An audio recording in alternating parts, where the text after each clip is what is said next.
591, there is a sheet that's going around. All right, we'll go dimmer in just a moment here. Before we get going on our seminar speaker with Carter Bullard, I'd like to announce the results of our poster contest. As you know, we had 29 posters this year. And each year we pick 3 of our industrial partners to help us by patrolling through the room and interviewing students and reading through the posters and hearing the presentations. And then it's never a simple process, nor is it a well-defined process, but we get in a room, we just talk about what we liked, our 3 sponsors do, and then we start fighting, and then we flip a coin. No. They identify some of the things that they like, and it's usually an interesting idea, a well-presented idea, those sorts of things. So we really don't have any defined criteria, but we had 3, actually 4, we couldn't narrow it down to 3. We try to have a first place, second place, and honorable mention. First place, the students on that poster share $250 as the award. Second place, there's $100. And then a certificate for our third place poster. So this year, we ended up with 2 honorable mentions, and those individuals, as far as I know, could not be with us here this afternoon. But if they are here, please wave your arms. So one of our honorable mention posters was J.S. Locker, Flexible Access Control Policies with Delimited Histories and Revocation. There were 2 students on that, Christian Hammer, and then Gregor Richards was the presenter earlier this afternoon. The other honorable mention poster was Malware Analysis and Reverse Engineering Quick Evaluation System. That was from our forensics lab. Corey Gwynn was the presenter, and he is the only student on that poster. And then our second place poster with, I think one, my understanding is this is 1 Purdue student and some other collaborators elsewhere, I think. And this is using context profiling to aid access control decisions in mobile devices. Aditi Gupta was our presenter. Were the other presenters with you, or were they students? Are they from Nokia? Okay, so you will have the $100 prize, and we will arrange to get that to you later on. Could you stand and...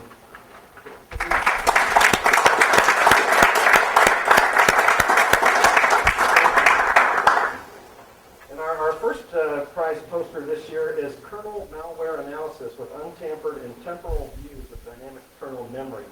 The presenter today was Jinwon Ri. Could you please stand?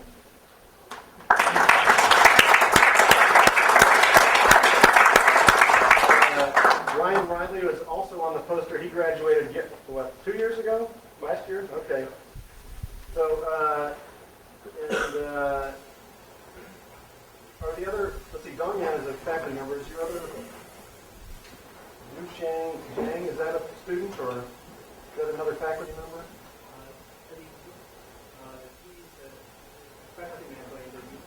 That's all I need to hear. The $250 is all yours. Congratulations. Thank you.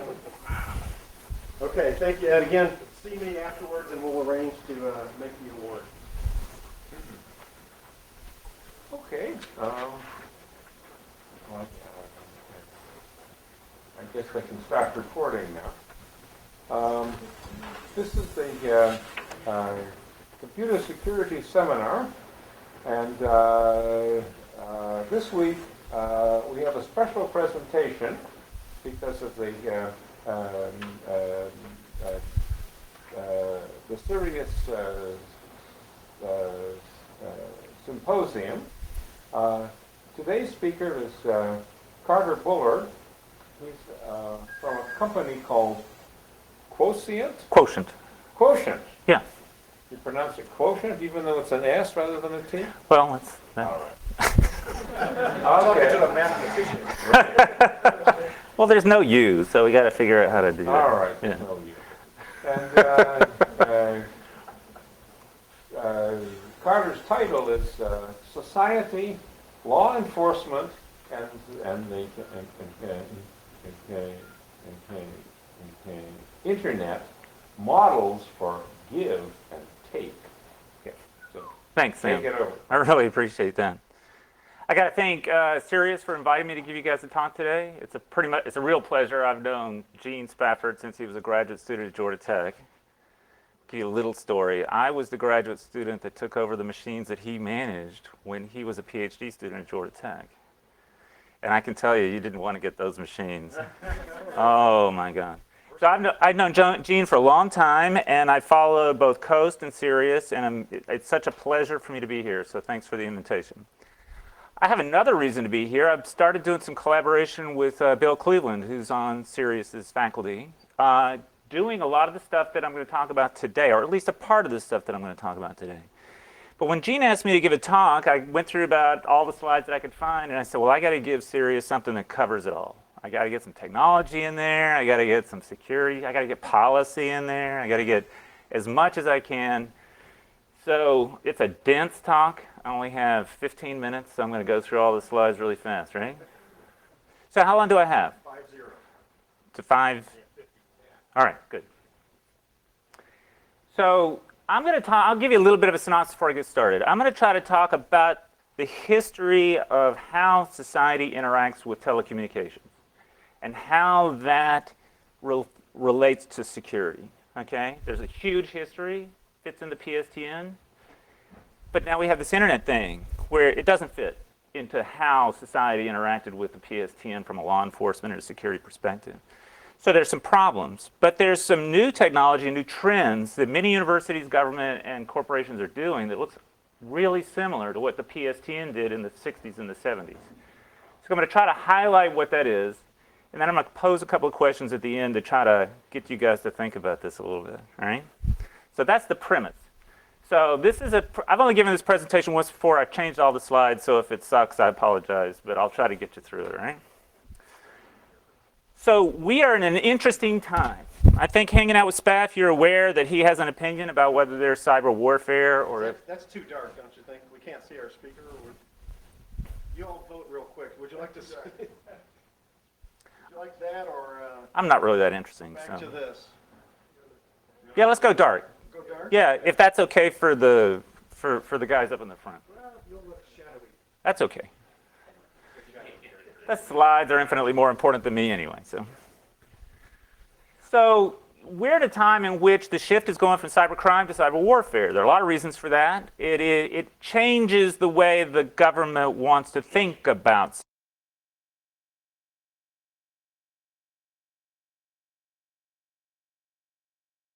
cybercrime. Is it really going to give us something in the long run? Or is it something that's just going to be short-lived and a nice focus? The biggest change is that the public sector defense infrastructure is going to change its funding. And it's going to attract a lot of thoughtful people into thinking about warfare instead of crime. That's not necessarily a terrible thing, but it's different. And it's going to have different results, okay? The strategy, cyber warfare, is kind of counter to what's really going on in the real world. Most cyber security issues are cyber crime. I estimated 99.9. It's only because I didn't put another set of nines at the end of it.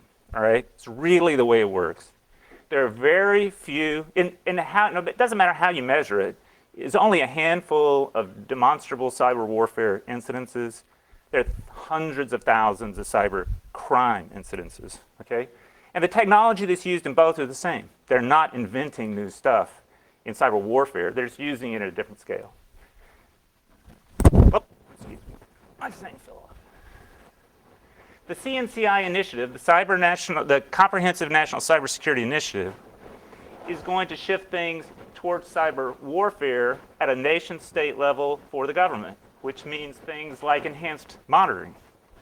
Doesn't have to deal with issues like privacy because it's a national perspective. They're going to be monitoring infrastructure in which there's no implied privacy. So for the most part, a lot of the technology they're going to develop is not going to be sensitive to privacy for the population as a whole, all right? They need to share data in different ways than the way we would share data outside of a military or a classified environment. So the solutions that the CNCI is going to come up with for tackling some of these problems may or may not be appropriate for the private sector. But there's a possibility that it could come up with a surveillance strategy that is acceptable, all right? God only knows. We'll have to see how it goes, right? However, there are public-private partnerships in place that the government has been using for 30 or 40 years that actually might be a focal point for all of this stuff, all right? So far, so good? Sound all right? Interesting? If you look at how law enforcement, which is the Justice Department, which is the government, the U.S. government, in the private sector, how do they interact with telecommunications for security purposes? It's through our well-known situation of wiretapping, right? Seem reasonable? But there are three kinds of wiretapping, right? There's pin register, trap and trace, and there's content interception. And each one of them requires a different level of court involvement and justification in order to get there, right? We're all familiar with this. The problem is, when you talk about telco and communication surveillance, you forget that law enforcement goes to a different data source 100 times more often when it wants to do investigations into civil and criminal situations. They go to call detail records. And they don't need a court order. They don't need to go to a judge as much as they need to just get a subpoena to get telephone records for what people are doing, right? If I had a civil dispute against a company, I can actually get their call detail records. It's very simple. I have to go to the court, go to the registrar, give them a good reason for it, and they'll give them to me. Isn't that amazing? I just love that. I just love that. This graph is really important because I think a lot of people have a misconception about wiretapping. The blue is pin register or trap and trace, I can't remember. Green is content interception. 2009, there were 517 wiretaps, legal wiretaps done in the United States. That's not a lot. There were 785,000 requests for call detail records in the United States at that time.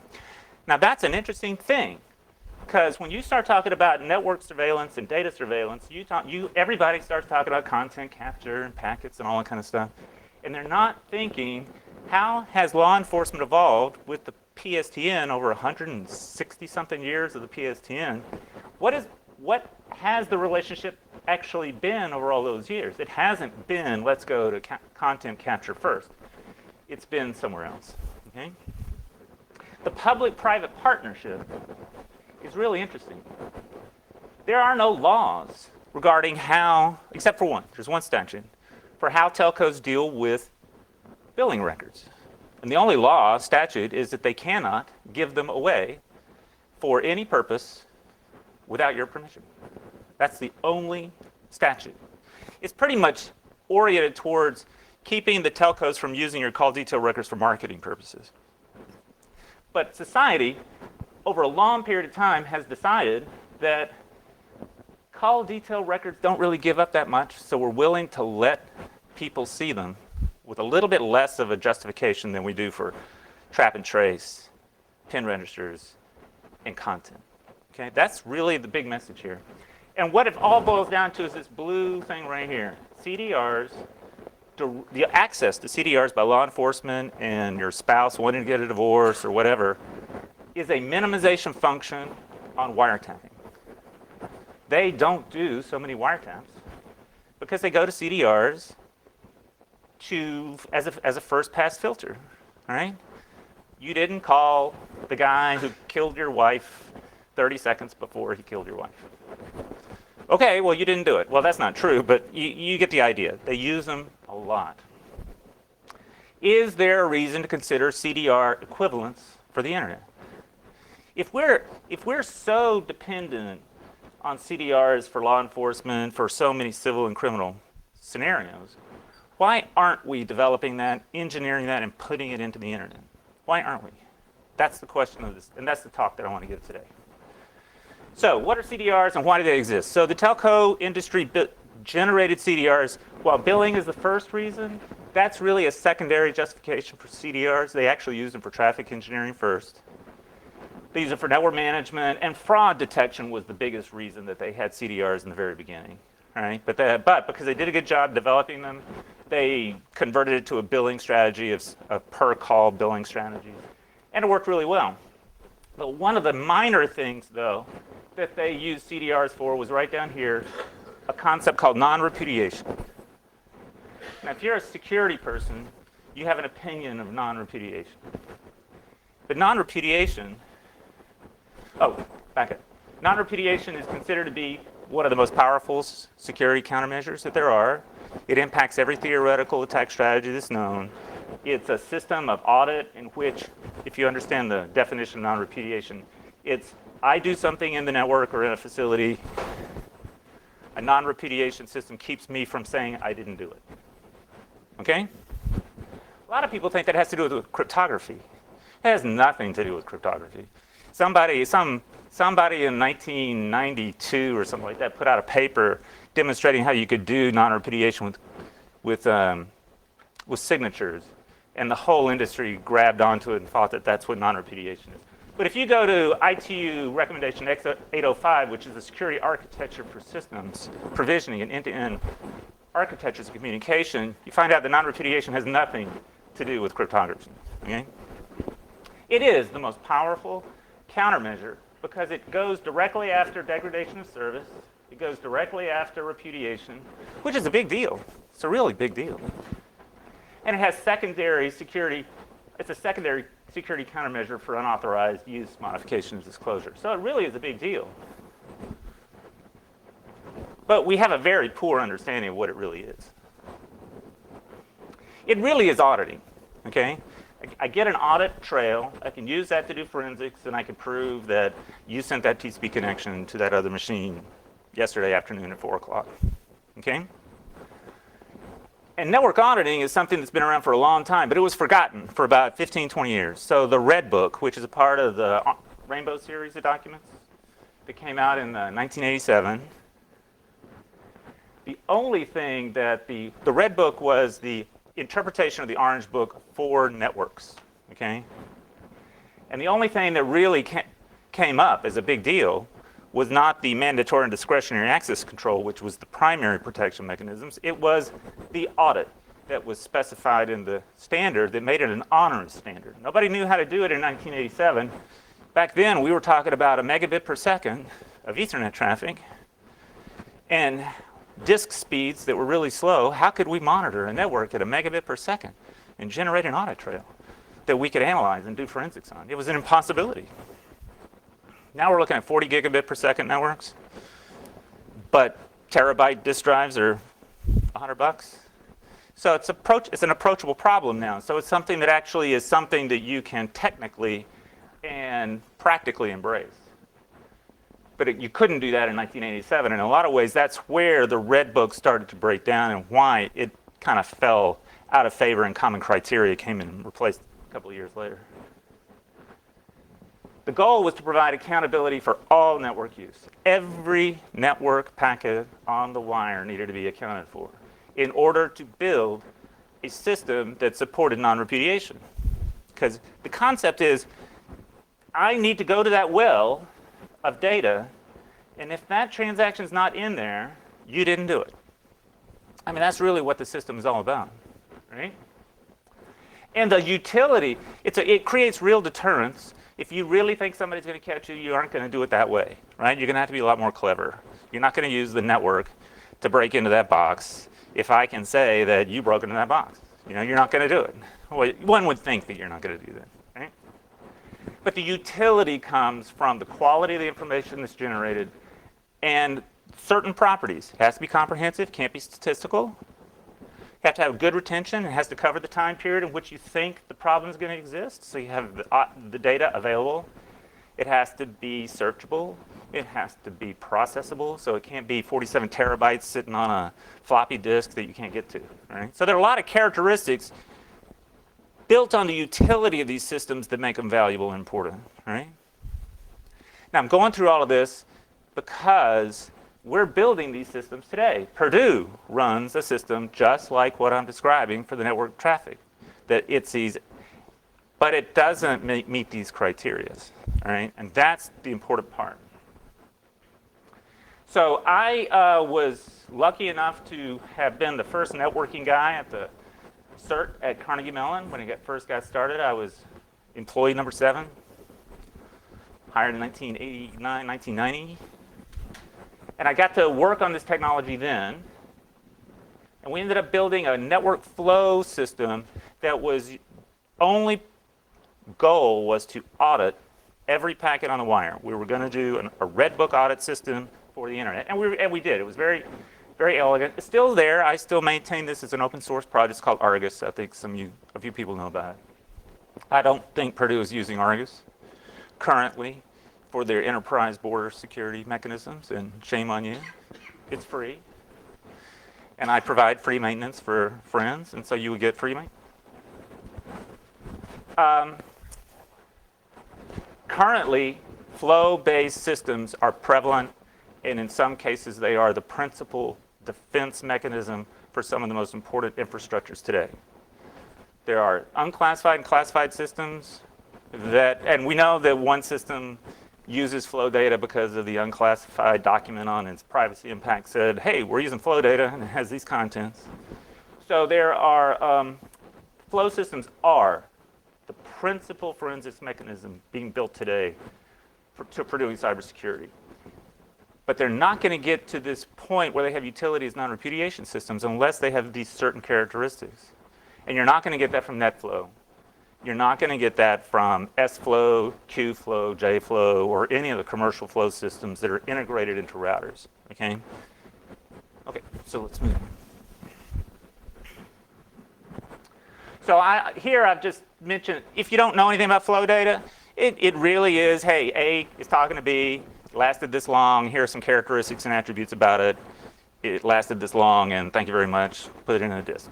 Looks an awful lot like you called your mother and it lasted for 27 minutes and 18 seconds. Thank you very much. These are the general open source or generally available IP flow systems of today. Okay? YAF-Silk is one built by the CERT today, and DHS uses this in some of their systems. So it's a very, very prevalent system. All of these are pretty much available. IPDR, though, is probably the most interesting one because they snuck in with the ITU and with the Cable Labs guys. So every cable set-top box modem in the United States can generate flow data of the IPDR format. It's designed for billing and usage accountability, not for security, not for forensics at all. But it does exist. So probably if you have a couple of Nokia cell phones, you have flow data generation technology in your cell phones. You just don't know that. That's okay. So why do we want to do IP network auditing? Well, it's great stuff.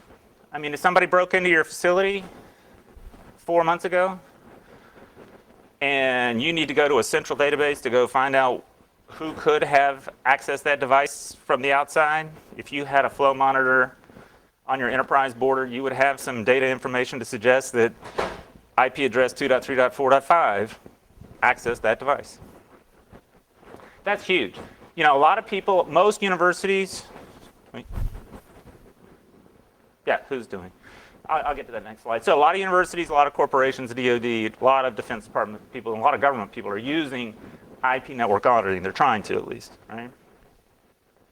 Principally used for forensics data analysis for post-attack identification, attribution, and some mitigation. Near real-time strategies for zero-day vulnerability analysis is probably the biggest thing that people want the technology to do. They want to build near real-time sensors and alarms and event generation systems around flow data that's generated on the wire. But it's expanded over the last 20 years to actually drive enhanced network situational awareness systems. The CERT has a whole situational awareness division that looks at the Carnegie Mellon Group, that's looking at how can you take flow data and do interesting real-time, I want to know what's going on in my network right now. And you can build these systems really well. There always are supplemental systems for firewalls, IDSs, and other event alarm generation devices. And most commercial products like ArcSight will ingest this kind of data and try to correlate it against IDS alarms and alerts so you can get a better sense of what's going on. When you're doing a really good job with it, you're doing network fault attribution. And when you're really doing a really good job, you're looking at performance. And you're trying to imagine that performance is the asset that needs to be protected. So I'm going to use this sensor to tell me how my performance is because I'm really worried that somebody's going to impact my performance. Some people say, what does that mean? Well, we all know about distributed denial of service attacks. That's obvious. Most of the sophisticated attacks today are degradation of service attacks, not denial of service attacks. They take away 30% of your capacity. They induce 10% loss on your links. It decreases the efficiency of your infrastructure, which slows you down. So sophisticated that it's almost impossible to detect because it's not an overt fault. No, there aren't any red lights going off. Nobody's complaining other than the fact that the help desk is getting 12 calls saying my email isn't working very well or it's not going very fast.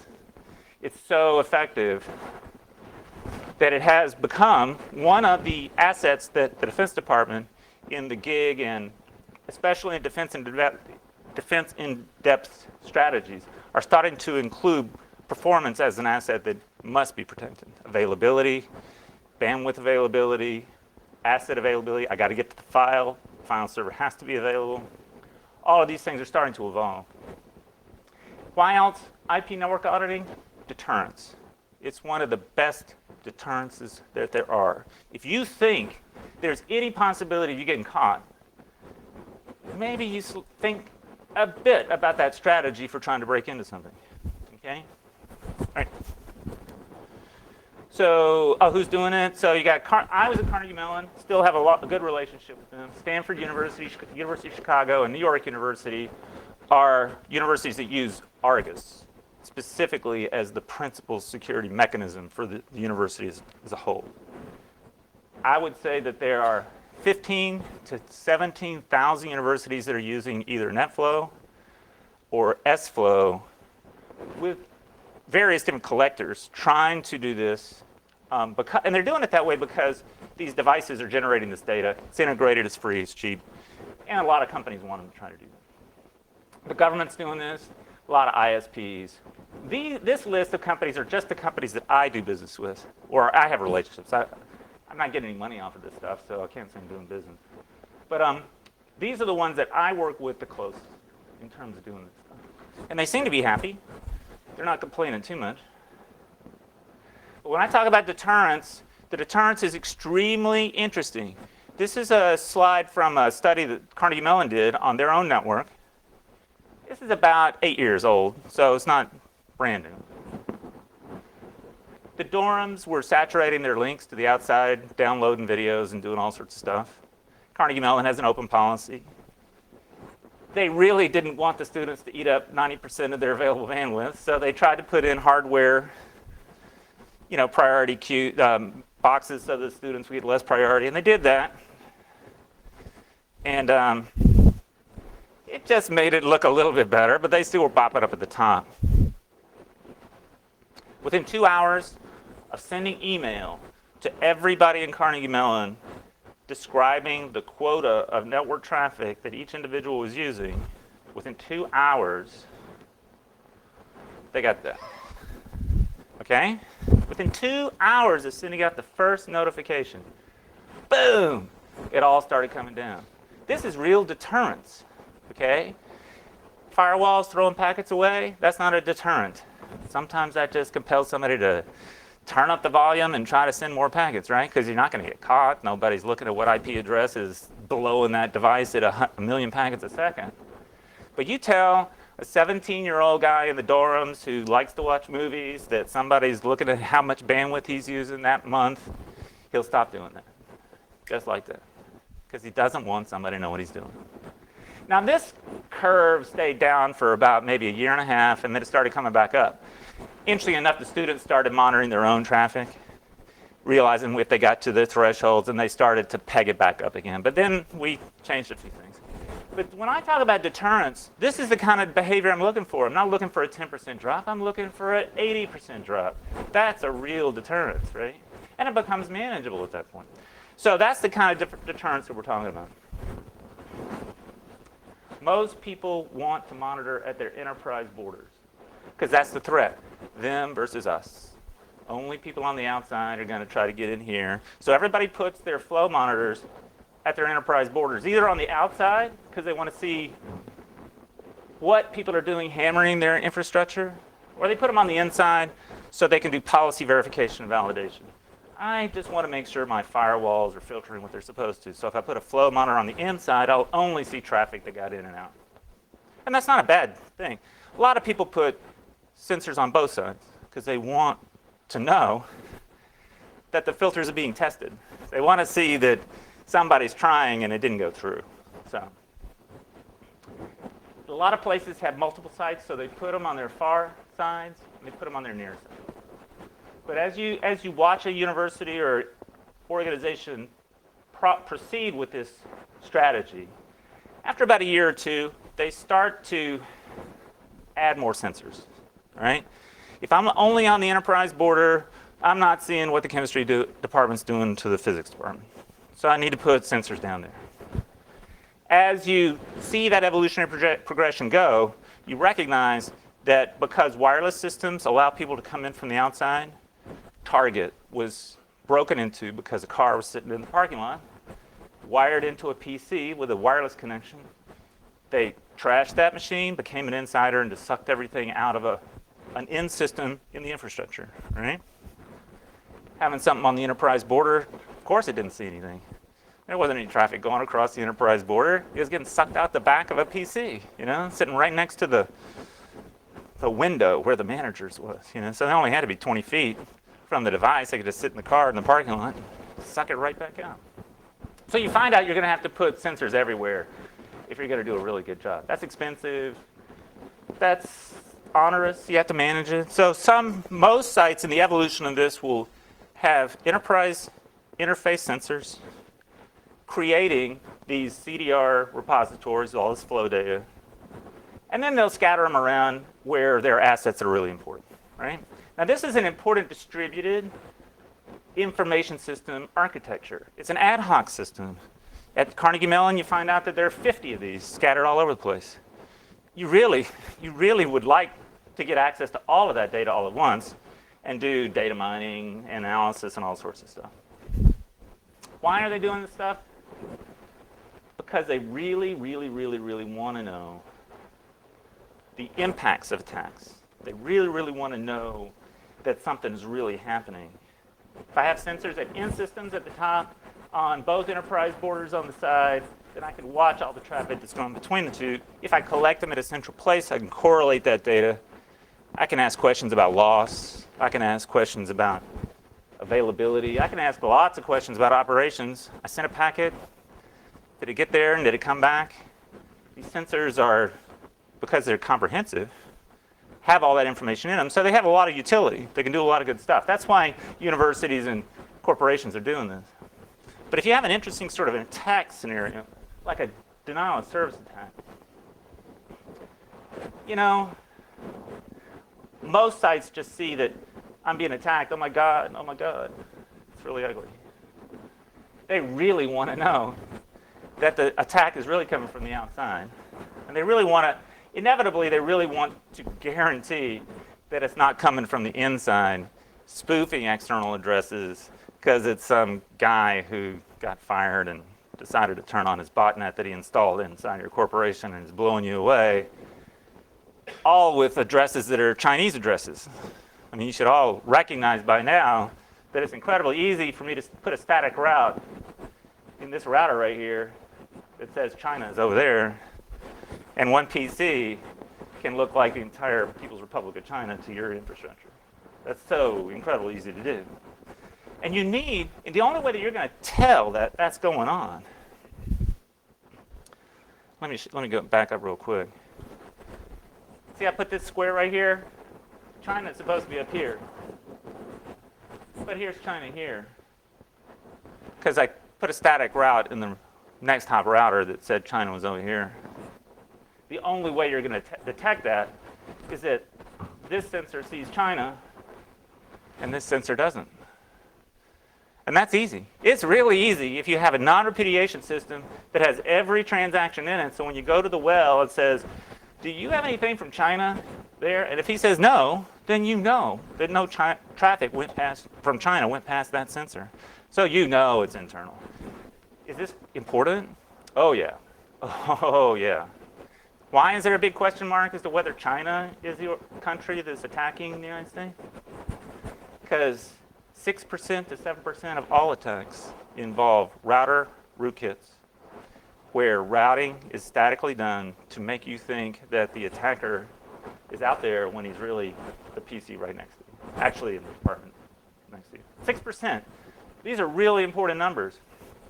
And the problem is forensics analysis causes you to chase down 50 blind alleys before you come back and realize that, that was the guy over there that was attacking us.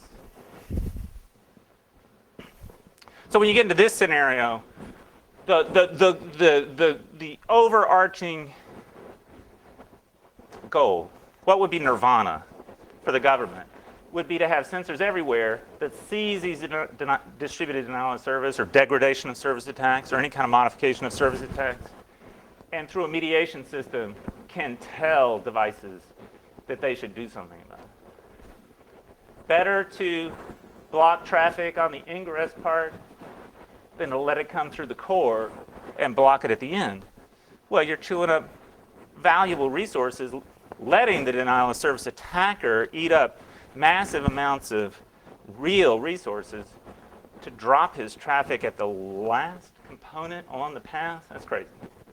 You're only saving yourself. You're not saving anybody else. So the beauty of a system of distributed sensing with near real-time access to non-repudiation quality flow data is that you may be able to build a system inevitably that can attribute traffic, understand its source, and when you mediate by putting in rules, you actually see the effect of your mediation. You actually see that the flow goes down.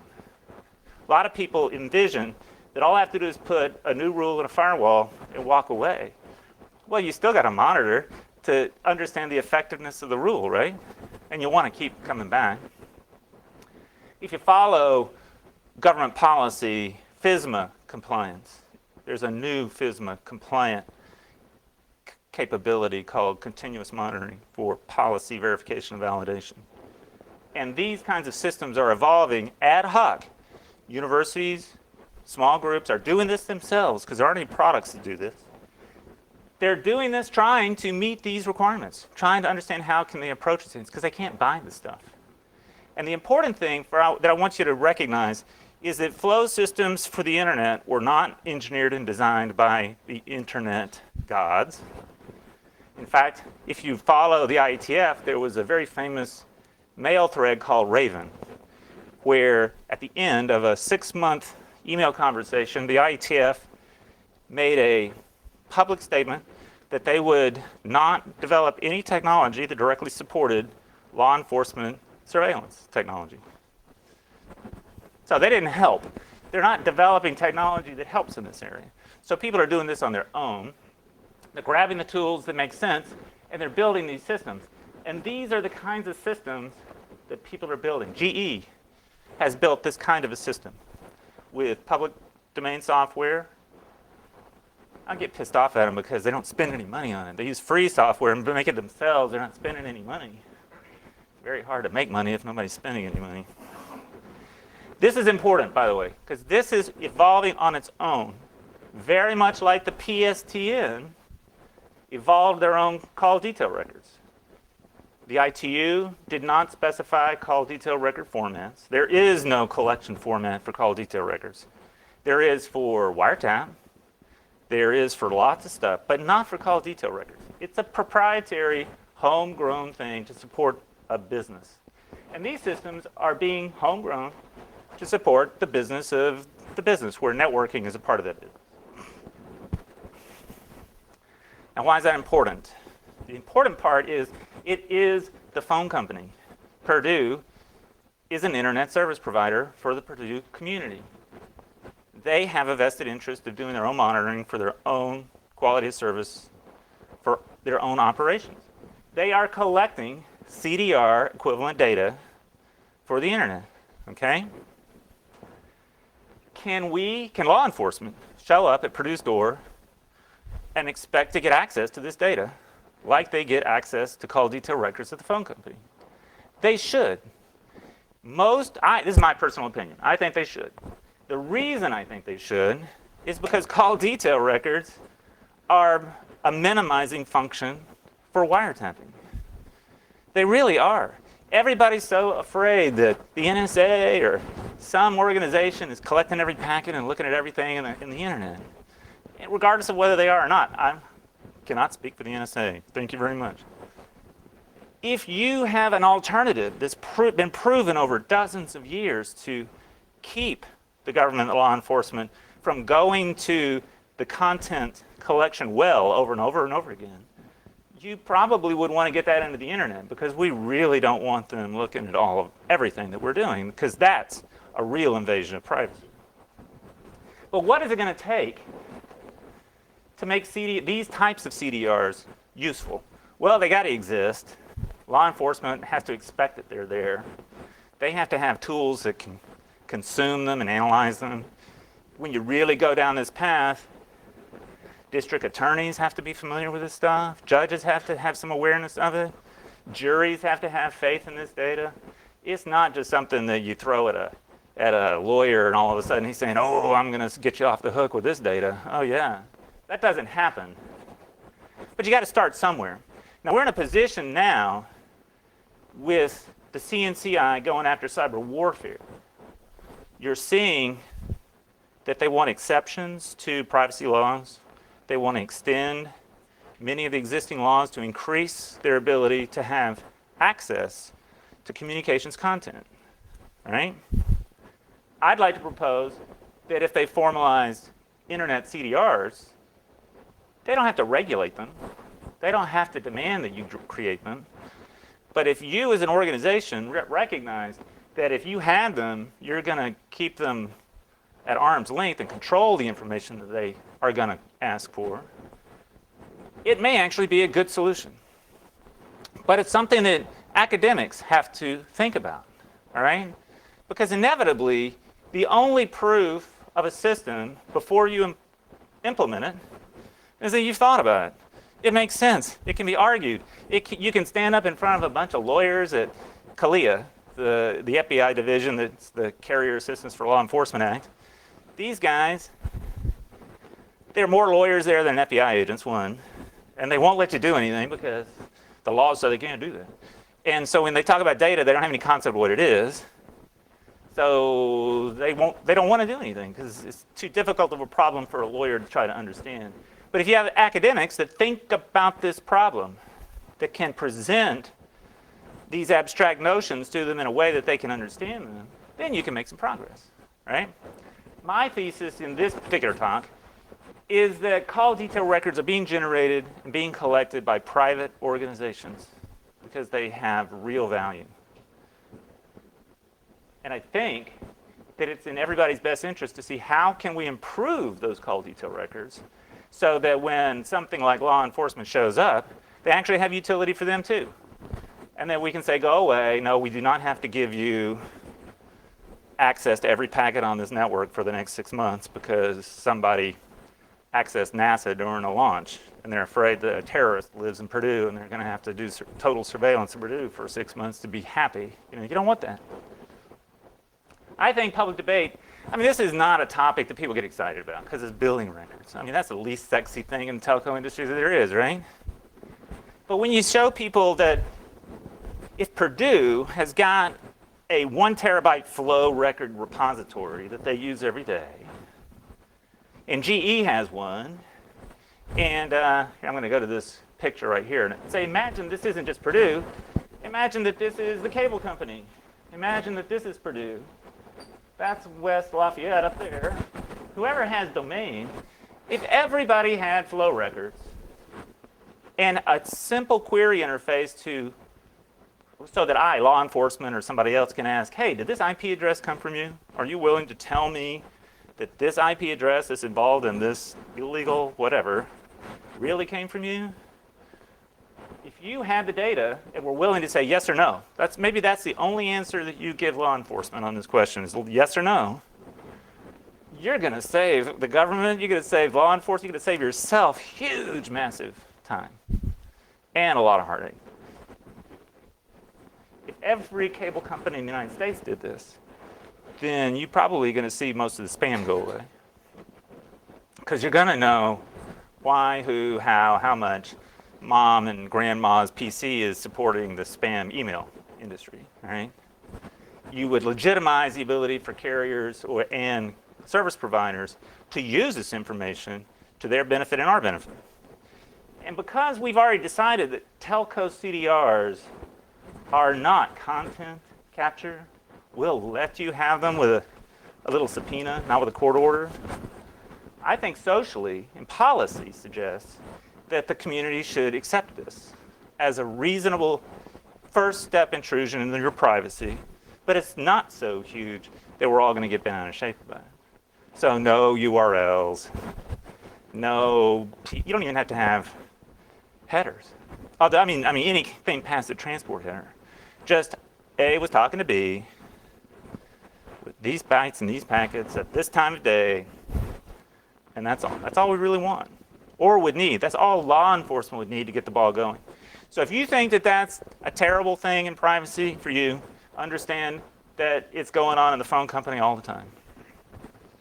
If you think it's okay, then maybe you think it's okay for the internet.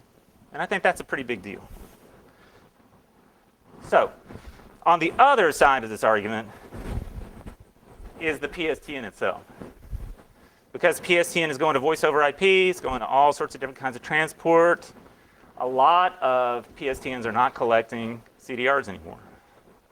So even the ability for the police to understand kidnapping behavior, someone who is taking your child and is threatening to kill her or him unless you give them the $100,000, normally CDRs are available to help the police go and figure out who's doing that. But because of the technology changes, even the PSTN CDR source is starting to go away. All right? And there are no current statutes on guaranteeing that it exists, so there isn't any justification. There isn't anything the government can do to compel these organizations to continue to collect this data. So is this a national security vulnerability? I mean, it's not a cyber problem. It's a real problem. We rely on CDRs for law enforcement every minute of every day. And that, to me, is a serious security problem. That, to me, is a serious cyber security problem. Because I tend to think that the PSTN is a cyber system. But I'm kind of weird about that. Okay, so that's the notion of my talk today. I hope you found it compelling. I hope it gets you to think about some of this stuff. If you're really bored with it, that's fine. Most people are bored with billing records. It's not very exciting at all. But I think if we had a system in place, we could do some pretty amazing cybersecurity work.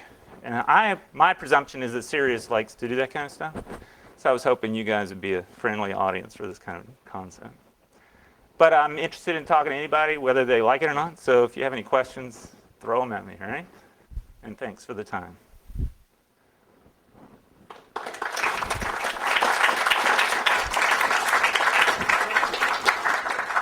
me turn the lights on in case we want to take some questions here.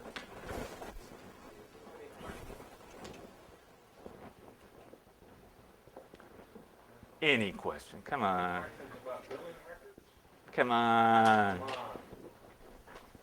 Come on. God. Okay, so Good. if you can summarize the main intuition of your talk, what I get is that you're saying that if all the ISPs and all the enterprises maintain flow records, that would simplify life not only for law enforcement but also for citizens. Well, yeah, nobody really cares whether you're helping law enforcement, right? And that's okay. That's not a big deal. But how does it help you? And how does it help your understanding of what to do with the flow records you're actually generating? So Purdue is generating and retaining flow detail records, IP flow records, right? It's a very common practice. CMU does it, Stanford's doing it, most people are doing it. So let me see what that means. Every session that I set up from my computer is logged. yes, yes. Interesting, isn't it? Did you know that? Did you not know that? Well, let's hope that every cybersecurity professional in the world understands that right now, just about every university in North America is collecting flow records and sticking them on a disk. Now, it doesn't mean anybody's looking at them. It just means they're creating them, sticking them on a disk. Now, they're useful for the security guy so that when somebody like NASA shows up 4 months later and says that somebody in your organization trashed a machine at NASA when we tried to do the last shuttle launch, we delayed it, and it's going to cost us $75 million. And we know it came from your organization, so send us the check tomorrow. Well, that's an untenable situation, right? So you go through your logs and you say, no, it wasn't a Purdue student. They were really coming from Stanford. Or who don't you like at Purdue? IU. They're coming from IU. And I know it's coming from IU. They've been doing it every day. You want to pass the liability off to the actual organization that is causing the problem. Stepping stone attack strategies are about as old as it can get. So having a central log that helps you to understand the nature of how you contributed to an incident is really important. That could happen because of spoofing? No. Somebody just found a PC that they could break into at Purdue. So if I'm going to break into his machine, and I think he's doing some monitoring, I'm going to break into his machine and break into his machine from that machine, because now he's going to think he did it. And it's going to be hard for you to realize that I was the source of the attack. Okay? And that's a very common mechanism. And one of the reasons why people don't even know if it's China that's doing all this bad data exfiltration is because we all know that it could be a Russian that's broken into a Chinese machine that's actually attacking something else. So the idea of being able to analyze your infrastructure to understand your liability and your culpability in an incident is really important.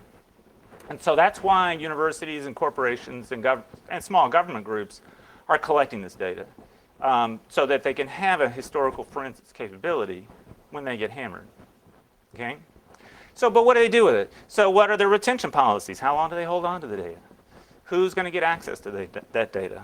You know, or do you get access to your own flow records for research purposes, for instance? Why not?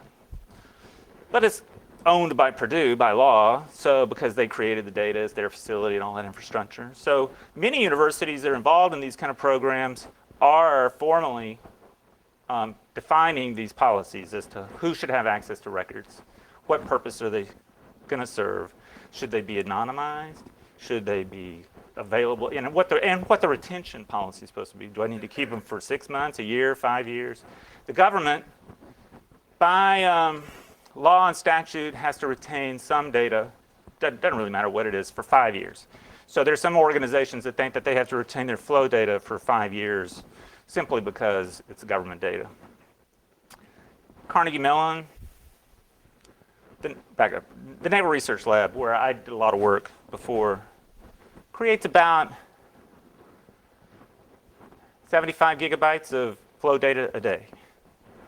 So a 5-year retention policy is, it sounds like a lot, 50 terabytes, 25 terabytes. I'm not multiplying in my head, I'm guessing 25 terabytes. 10 years ago, that's impossible. Today, it's as easily doable as, buying a car. I can probably buy that much terabyte for a lot less than your car. So it's an easily approachable problem. So, but these records are being collected for their utility, not to serve these other purposes. So the biggest challenge is a university like Purdue, does it want to formalize its flow systems, develop these policies, or do they want to avoid it and just not even tell anybody that they exist and we use them for this purpose and that's it? And I think that's a big question. Going back to this example, suppose that I am a Purdue employee and somebody takes into my computer from somewhere else and does something which causes damage. Right. Then the flow record of Purdue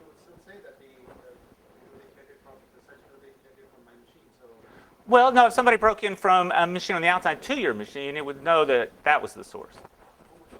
The good flow data will indicate the source of the traffic. Bad flow data will just say that the two parties were engaged in a conversation, and it won't tell you enough to know, did you trash him or did he trash you? So you're assuming that somebody, that the malicious guy is ISP, the malicious guy who broke into my computer, maintains the flow data. I'm sorry, I didn't hear that. Also maintains the flow data. No, your university has the flow data. So how is the university proving that I was not the malicious guy because the flow data originated from me? Oh, well, it would take some analysis, but if you're good at it, it's pretty easy to understand the initiator versus the responder, the sink, and all that kind of stuff. If you're not any good at it, if you have very bad security people or you have poor data that's been collected, then they can ruin your career. You know, in a really paranoid environment like a classified military installation, the notion that you would be culpable in an internal attack is a career eliminating move. All right. So the idea that people are collecting data and sticking it somewhere without any necessary sense of the quality of the data, the quality of the analyst that's looking at the data, and all that kind of stuff could be a liability, could be an issue. The nice thing is all of this stuff is really early, all right? So Purdue does, I'm saying Purdue does it. I don't have direct knowledge that Purdue was doing it today. I knew many years ago that Purdue was doing it many years ago. I don't know what you're doing today. So I apologize. I love to use the example that you're doing it, so you got to pay attention to this. But you want to have this kind of forensics capability because you do not want to be implicated incorrectly in a cybersecurity event as a cybersecurity professional. That would be a very bad move, right? So you would like to have, as the basis of the forensics data that analysts, law enforcement, or whoever's going to use, the best quality data that's available. And that's why I talk about formal non-repudiation systems.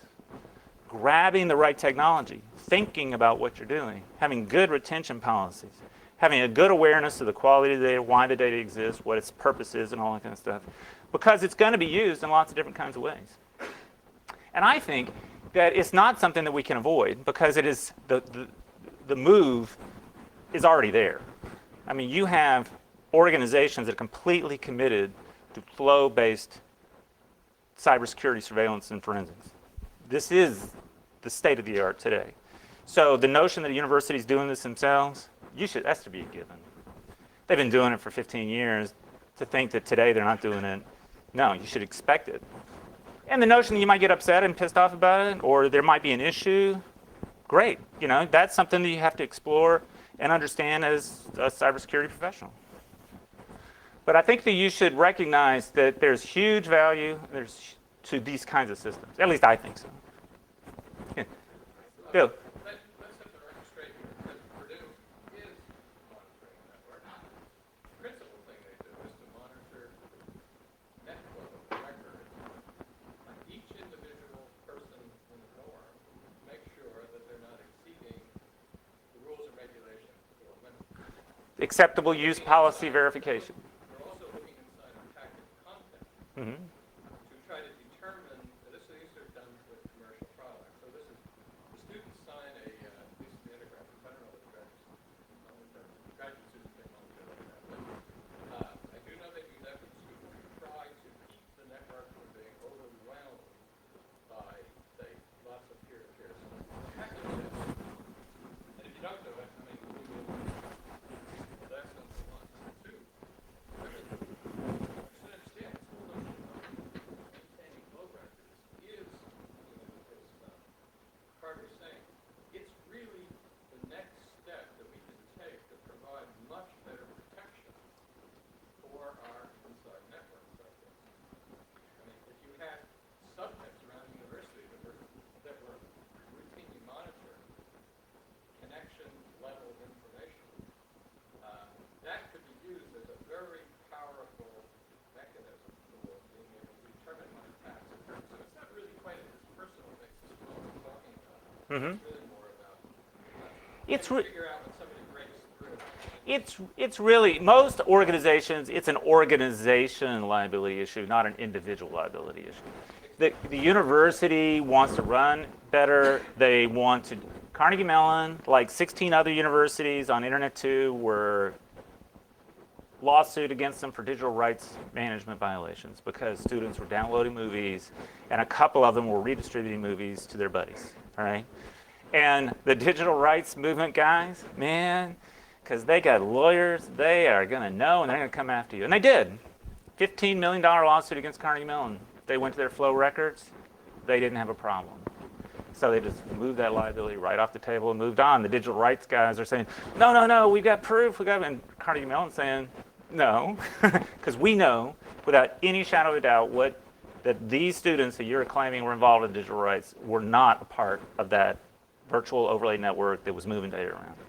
Now, there were other students the digital rights movement guys didn't recognize and didn't understand, and they got hammered, but they didn't tell the digital rights movement guys that those were the students, not those students. So having this kind of data is very helpful. Sometimes it's damaging and can be upsetting. I think that the only thing I want to keep reminding you guys is this is happening just like it happened in the PSTN, okay? The PSTN did it on their own. They needed it to run their infrastructure, to make money. They figured out these public-private partnerships to where law enforcement could get access to them, and that has benefited everybody. We want this because it has solved lots of problems. The question is, do we want that same public-private partnership to exist for these IP data records? So for phone records, I can see how non-repudiation exists. Mm-hmm. Because there's, so when somebody makes a bad call on a Sprint cell phone, Sprint has no incentive to lie. Right. They say, he didn't make this call or he did make this call. It doesn't help them or hurt them, so why not just give law enforcement help them? Right. But in your scenarios for like Purdue has a big incentive to lie and say, this didn't come from the Purdue network. Oh, no. Because one of the beautiful things about some of these systems is because somebody else is also collecting these flow records, they are somewhat there's some self-integrity checking mechanisms. So if I have a guy who's got a flow system here, and he sees traffic, and you're saying that it didn't come through me, more than likely there's a third sensor that's going to say, oh no, it really did, so what are you doing? You know? But there's no incentive for an organization to do that as a general purpose rule. Okay, I mean, you can imagine a dictator ruler, regime who's going to take over the internet system and do all sorts of real crazy stuff. But understand that you have faith in the CDR system, right, of the phone company. They use it for billing disputes. They give you your record. You say, I didn't make that phone call. You give it back to them, and they say, I'll give you your money back. So it's an economic thing. There's no reason why the same system can't exist for data, all right? And it's only really faith that you believe the CDR system is really solid. But the reality is that these systems do exist, and the public has put this faith in them and actually done a lot more than that. I don't think there's no reason why we couldn't do that with this stuff in the internet. And I think there'd be great benefit if we did. Following up on that question, if you're trying to assign liability at the individual level rather than organization, how easy or how difficult would it be for the individual to cover his or her tracks by stopping the collection of this kind of? Oh, right. So there are models where you actually put sensors in every laptop. Okay, and that's a good model actually for end-to-end performance evaluation for wireless infrastructures. Is you want to put some sensor that's doing performance monitoring on every end system so you can understand loss, availability, connectivity failures, and stuff like that. So if you have a sensor in the laptop and that's the only source of information to say whether he's going to some porn site or he's trying to break into the administrator or something like that, sure, he's going to find the file that has the records in it, insert bad records, overwrite records, or whatever. So maybe that's where cryptography comes in, and we'll sign them and close them up and make it so you can't modify them. But the idea is to have a third-party monitor that's embedded in the network itself that is protected so that nobody can get access to them to modify the strings. But yeah, you have to be very careful. I mean, in the law enforcement world for content collection, the J standard, I don't know if you're familiar with that, how does a content wiretap box transmit its content to another device that the law enforcement is going to use? There's standards for encryption and all sorts of protection mechanisms to guarantee that there's a chain of evidence that hasn't been broken. So you would expect systems that were really elevated to this level to have something like that. But as long as they're performance devices, you don't care. It's when you elevate them to law enforcement quality, evidence systems that you really got to be paranoid with it, I think. But I'm just trying to frame it a little bit. Is that helpful? See, this is getting good. And we still have some time. Yeah. I'm just kind of curious, because the internet, as a general entity, has a tendency to try to anonymize itself when it can. When you talk about reaction. Yeah. Okay. Anonymize itself when it can. Well, I mean, you talk about users, you're tracking, what going on your website, ongoing with my IP address. Lots of paranoid people want to hide a lot of stuff. Right, and I'm just kind of curious, you mentioned, this kind of technology wasn't possible, 20 years ago when the internet was being built. At the same time, you hear a lot of talk of moving to true P2P, Yep. communication without the use for centralized systems. Do you think move like this will push that idea further into realization, where people will start to push that kind of P2P idea much more strongly?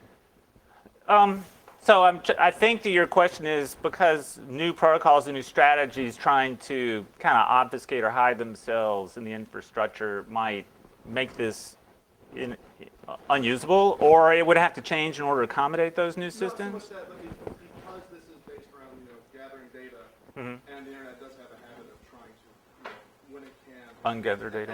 As a population, it tends to try to avoid having data gathered on it. You've got ad blocking, no scripts, you've got all kinds of things. Yep. So when this stuff started, I was at the CERT, and we presented at Cisco in 1991 this concept, because we knew that and about 4 years later, NetFlow popped out of it. But we wanted to take 70% credit for the idea. They wanted to give 0 credit for the idea. So that's how that kind of went. At the time that I was presenting this, there was a whole bunch of people, real heavyweights in the internet industry. Most of them said, well, this isn't going to fly because there's going to be so much encryption that you're not going to be able to see the headers to even do any of this flow stuff. Well, that was 22, 3 years ago, and still the amount of encryption in the internet is like under 5%. So there is this notion that there's lots of paranoia and then there's lots of manipulation, but the common user who's really an email user with a laptop, and that's what you're most interested in. You're interested in the guy who's trying to hide, because more than likely he's the one that's also capable of mounting an attack, right? Or at least facilitating an attack. The user with a laptop that really doesn't have any control or have any awareness or any knowledge can be culpable in an attack because their machine's wide open and they get it, and the machine becomes an attack. But it's the infrastructure that's trying to hide, not the person, So I think if you have general purpose sensors, not that are designed to go after a particular problem, but as a general purpose sensor, going after general purpose concepts, you're going to pick up a little bit of a hint of this kind of stuff. And sometimes, for instance, my sensors will actually tell you about fragment overlap attacks, right? You know about those? So I got a fragment, it's got root in it, first packet. The second packet just writes over the root and you don't see it. The other guy, you know what I'm saying. Just seeing that somebody did that is the biggest red flag, and you should be knocking on their dorm door right now, because that's such a sophisticated manipulation that there's no way that guy is not doing something he's not supposed to be doing, okay? But you get a guy who's blowing 15 million emails a day out, more than likely some bot's taking over and is doing something else. Once you start looking at general matrix data, you can actually weed out those interesting parties, and you can pretty much classify them in different ways.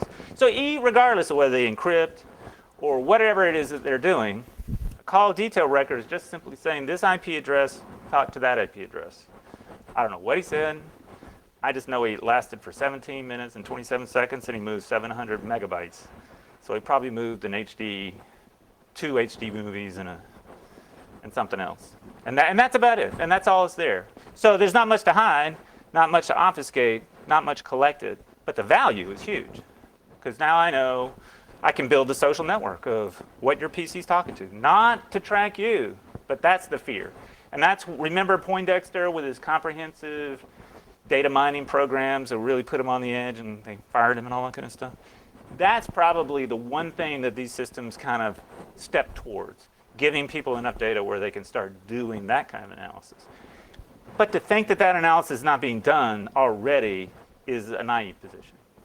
So I think we have to embrace this stuff, think about it, come up with policy, come up with how we're supposed to effectively use this stuff, how can we make it better, and eliminate some of these problems. Is that reasonable? What do you think?